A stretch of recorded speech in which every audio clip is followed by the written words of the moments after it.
რუსეთმა ჩრდილოეთ უკრაინის ქალაქ სუმიზე ბალისტიკური რაკეტებით მიიტანა იერიში. დაიღუპა 34 ადამიანი, 120-ზე მეტმა მოქალაქემ კი სხვადასხვა სახის დაზიანება მიიღო. უკრაინის პრეზიდენტმა ვოლოდიმირ ზელენსკიმ დაგმო რუსეთის თავდასხმა და ის საზარელ ქმედებად შეაფასა. Прийшовся просто по центру міста. თავდასხმა მოხდა ქალაქის ცენტრზე ბზობის დღეს. მხოლოდ ბინძურნაძირალს შეუძლია ასე მოქცევა. Бита сволота може робити таке. თავდასხმას ორი ბავშვი ემსხვროპლა, 15 კი დაიჭრა. ზელენსკის თქმით დაშავებულთა შორისაა ერთი ჩვილი. უკრაინის ლიდერმა საერთაშორისო საზოგადოებას მოუწოდა მეტი ზეწოლა განახორციელოს რუსეთზე და გააძლიეროს დიპლომატიური ძალისხმევა, რათა დასრულდეს საბრძოლო მოქმედებები.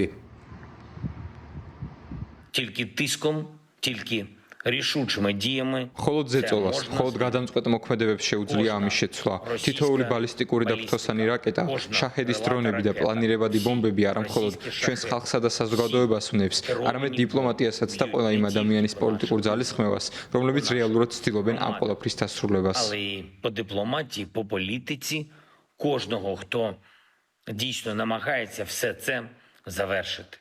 კიევში აცხადებენ, რომ ეს ერთ კვირაში მეორე მასშტაბური თავდასხმა იყო. 4 აპრილს ზელენსკის მშობლიურ ქალაქ კრივი რიხზე მიტანილი იერიში შედეგად 20 ადამიანი დაიღუპა, მათ შორის 9 ბავშვი.